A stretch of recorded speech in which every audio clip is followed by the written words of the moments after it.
40-50 வயதுகளை நெருங்குகிற போது நான் சந்திக்கிற பெரும்பாலான பெண்களுக்கு இருக்கிற பெரிய பிரச்சனை ஃப்ரஸ்ட்ரேஷன்.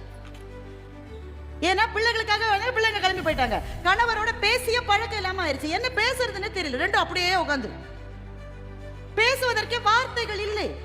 அப்ப வாழ்க்கையை ஒரு சுமையாகி விடுகிறது. ஏன்? Routine becomes a problem. அதே மாதிரி எந்திரிச்சு அதே அடுப்புல அதே பாலை சுட வச்சு அதே சோற பொங்க வச்சு அதே பொங்கலை வச்சு இதெல்லாம் ஒரு வாழ்க்கையா என்று கேட்கிறார். அதனால்தான் நிறைய சீரியல் பார்க்க ஆரம்பிக்கிறாங்க. சீரியல் பார்க்கறத பத்தி கருத்து சொல்றேன். நான் எதை பத்தி கருத்து சொல்றது இல்லைங்க. I don't opine on anything. நான் கருத்துக்கு அந்த சமையல கிடையாது. உங்களுக்கு பிடிச்சா பாருங்க, பிடிக்கலன்னா விடுங்க, அவங்க விருப்பம். ஆனா நிறைய பேர் ஏன் பாக்குறாங்கன்னா அவங்க வாழ்க்கையில இல்லாத எக்ஸைட்மெண்ட் வந்து அது கொடுக்குது. வாழ்க்கையில ஒரு எக்ஸைட்மெண்ட் இல்லை, அதே தான். ஆனா சீரியலை பார்த்தா ஒரு நாள் குத்துது, ஒரு நாள் கொல்லுது, ஒன்னு உருளுது, ஒன்னு பொருளுது. அந்த எக்ஸைட்மெண்ட் வந்து அவங்களுக்கு பிடிச்சிருக்கு. இவங்க எக்ஸைட் ஆறாங்கன்னு தெரிஞ்ச கதை எழுதுறவங்க இன்னும் எக்ஸைட்மெண்ட் கொடுக்குறாங்க. எல்லா சீரியலையும் பார்த்தா விஷம்னு ஒரு பாட்டில் பாய்சன் எழுதி வச்சிருக்காங்க. எனக்கு ஒரு கடலை கிடைக்க மாட்டேங்க, அவங்களுக்கு மாத்திரம் கிடைக்கும். போட்டு கலக்கிக்கிட்டே இருக்கு போட்டு. அந்த எக்ஸைட்மெண்ட் போயின்னு அவங்களுக்கும் தெரியும். ஆனா வாழ்க்கையில வேற எதுவுமே இல்லாததுனால அதை நோக்கி போகிறார்கள். இந்த மேடல சொல்றதுக்கு தயக்கம் இருந்தாலும் சில பேர், மிகச்சில பேர், ஒரு 10 பேர், ஒரு 15 பேர் தவறான வழிகளுக்கு பேர். தேவையில்லாத ஃபேஸ்புக் ஃப்ரெண்ட்ஷிப்ஸ். நட்பு தேவையில்லை, நட்பு ரொம்ப தேவை. ஆனா முகம் தெரியாதவர்களோட நட்பு வந்து ஆபத்தானதுன்னு கூட புரிந்து கொள்ளாத அளவு பிரச்சனையில சிக்கிக்கிறாங்க. அப்ப என்ன செய்வது? ஒரே ஒரு வழிதாங்க இருக்கு. ஒன்று, உங்களுடைய ஆன்மாவுக்காக நீங்கள் எதையாவது செய்கிறீர்களா என்று உங்களை நீங்களே கேட்டுக்கொள்ளுங்கள். உங்களினுடைய ஆன்மாவுக்காக. இத்தனை பெண்கள் இருக்காங்கல்ல, இவங்க அத்தனை பேர் இல்ல, பெரும்பாலானவர்களுக்கு குடும்பங்கள் இருக்கத்தானே இருந்தது. முத்துலட்சுமி ரெட்டி குடும்பம் இல்லையா அவங்களுக்கு?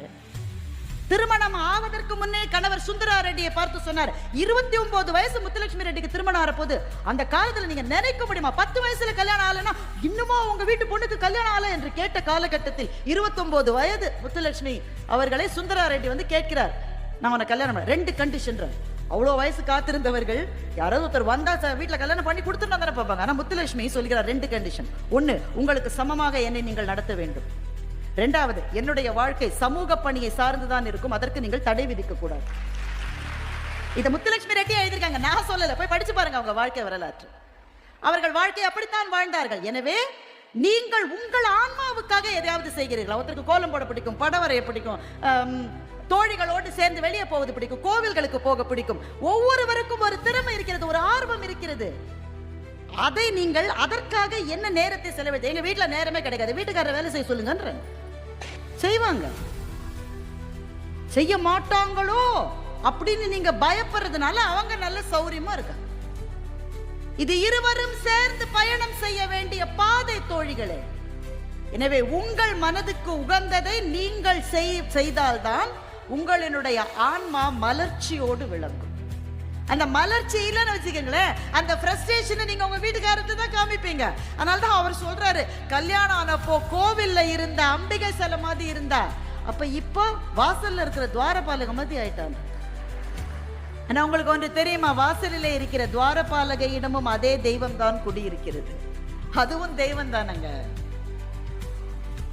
எனவே உங்களுக்காக நீங்கள் என்ன செய்ய வேண்டும்? நம்மோடு ஒத்த கருத்துக்கள் உடையவர்களோடு இணைந்து வாழ்க்கையினுடைய இந்த காலத்தில் உங்களுக்காக கொஞ்சம் நேரத்தை ஒதுக்குங்கள். அப்படி ஒதுக்குகிற விஷயம் என்னவோ வேணா இருக்கலாம், ஆனால் அது இந்த மண்ணுக்கும் நம்முடைய பண்பாட்டுக்கும் நம்முடைய கலைக்கும் முக்கியமாக நம்முடைய இலக்கியத்துக்கும் உயிர் சேர்க்கக்கூடிய விஷயங்களில் உங்கள் மனத்தை உங்கள் நேரத்தை திருப்பினால் அந்த மிட் லைஃப் கிரைசிஸ் என்று சொல்லுகிற அந்த தேக்கம் உங்களுக்கு வராது. அந்த தேக்கத்தை கடந்து போவதற்கு ஒரே வழி கலை, இலக்கியம், ஆன்மீகம், தேசத்தின் மீதும் மண்ணின் மீதும் நாம் கொள்ளுகிற பற்று. எதுவுமே முடியலைங்க, எனக்கு அதெல்லாம் எதுவுமே தெரியாதுங்க. ஒண்ணு வேணாம்மா, ஸ்கூல்ல உன்னோட படிச்சவங்க, வீட்டுக்கு பக்கத்துல இருக்கிறவங்க 5-6 பேரோட சேர்ந்து ஒரு 4 கோயிலுக்கு போயிட்டு வாமா, அது தருகிற மகிழ்ச்சியை வேற எதுவும் தராது. என் குடும்பம் நான் இல்லாவிட்டால் இயங்கவேங்க, நல்லா இயங்கும். சும்மா நாமே நினைச்சிட்டு சலம்பிக்கிட்டு திரியிறோம், நல்லா இயங்கும். நான் மருத்துவமனையில் இருந்த போது நான் முன்னாடியில நினைப்பேன், நான் இல்லாட்டா எங்கள் வீட்டில் எதுவுமே நடக்காது. மருத்துவமனையில் 22 நாள் இருந்தேன்.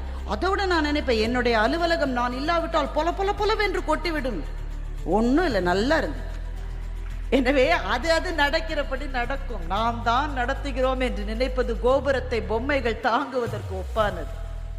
எனவே உங்கள் ஆன்மாவுக்காக ஏதாவது செய்யுங்கள். அப்படி செய்வதை இந்த தேசத்தினுடைய மண்ணின் மாண்பை இன்னமும் பொலிவு பெறச் செய்கிற விஷயங்களில் நடத்துங்கள். இதை சத் சங்கம் என்று சொல்லுவார்கள். இந்த நாட்டினுடைய ஒவ்வொரு உயர்வுக்கும் பின்னால் பெண்கள் தான் இருந்திருக்கிறார்கள். தேச விடுதலைக்காக காந்தியடிகளினுடைய அந்த உப்பு சத்தியாகிரகம் ஏன் வெற்றி அடைந்தது? வெறும் உப்புங்க.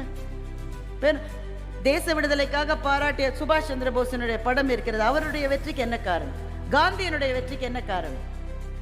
அந்த போராட்டத்தில் பெண்கள் வந்து இணைந்த பிறகுதான் அந்த போராட்டங்கள் ஜெயித்தது. இந்திய சமூகத்தில் கையிலே இடுக்கிய குழந்தையோடு காந்தியின் பின்னால் உப்பு சத்தியாகிரகத்தில் நடந்தவர்கள். நேதாஜி சுபாஷ் சந்திர போஸ் ஐஎன்ஏவை ஆரம்பித்த போது வீட்டிலே குழந்தைகளை விட்டுவிட்டு அந்த ஆர்மியில வந்து சேர்ந்த பெண்கள். அப்போ ஒரு மூமெண்ட், ஒரு இயக்கம் வெற்றி பெற வேண்டும் என்றால் பெண்ணின் கையில் தான் அது இருக்கிறது. இப்படி சொல்லி நான் முடிக்கின்றேன். ஒன்றாக இணைகிற போது நம் மனசுல இருக்கிற நெகட்டிவ் தாட்ஸ் எல்லாம் கொஞ்சம் கொஞ்சமா மாறும். பாசிட்டிவ் தாட்ஸ் வரும். ரொம்ப முக்கியம். காலையில் எந்திரிக்கும் போது என்னத்தை எந்திரிச்சு என்னத்தை இப்படி நீங்க செஞ்சீங்கன்னா அந்த வீட்டில் எப்படிங்க ஒரு மங்களம் இருக்கும்? மலர்ச்சியோடு எழுந்து மகிழ்ச்சியோடு என்னுடைய வேலை இது, இதை நான் சந்தோஷமா செய்வேன். அது சோர்வு வரும். சோர்வு வரவே வராதுன்னு யாராச்சும் சொன்னா போய் சோர்வு வரும். அந்த சோர்விலிருந்து நம்மை மறுமலர்ச்சிக்கு உட்படுத்திக் கொள்வதற்கு உங்கள் ஆன்மாவுக்கு எது மிக மிக நெருக்கமானதோ அதை செய்யுங்கள். தெய்வத்திடம் சரணடையுங்கள். அவனுடைய பாதங்களில் நம்முடைய தனக்கு உவமை இல்லாதான் தாழ் சேர்ந்தார் கல்லால் மனக்கவலை மாற்றல் அரிது. இதுதான் வள்ளுவன் நமக்கு கொடுத்திருக்கிற வேதம். எல்லா மனக்கவலையையும் இந்த முருகனுடைய பெயரை சொல்லுகிற போது நமக்கே எழுந்து அந்த கும்பியில கலந்து கொள்ள வேண்டும் என்கின்ற ஆர்வம் வருகிறது. அவன் பேர் தானங்க இங்க வந்தது. யாரா முருகனை வேஷம் போட்டுட்டு நின்னாங்களா இங்க? இல்லையே. அவன் பேர் தானே வந்தது. முருகன்ற பேரை கேட்ட உடனே அப்படி ஒரு துள்ளல் வருகிறது. ஆன்மீகம் என்பது மனத்தை மலர்ச்சிக்கு உள்ளாக்குகிற புகலிடம். அதுக்காக 70 வயசு ஆறாம் பிறகு பார்த்துக்கலாம்லாம் இருக்காதீங்க. அப்ப 70 வயசுல எப்படி இருக்க போறோன்னு யாருக்கு தெரியும்? இன்று தொடங்க வேண்டும். ஏனென்றால் இந்த தேசத்தில் ஆன்மீகம் என்பது தனிப்பட்டவர்களுக்கான விழிப்புணர்வு மாத்திரமல்ல, சமூகத்தை வளர்த்தெடுக்கிற கேந்திரமாகவும் ஆன்மீகம் தான் இருக்கிறது. அதனால் இறைவனின் பாதங்களில் சரணடையுங்கள். உங்களை ஒத்த தோழிகளோடு சந்தோஷமாயிருங்கள். இந்த உலகத்தில் நாம் பிறந்திருப்பது மகிழ்ச்சியாக இருக்க மாத்திரம்தான்.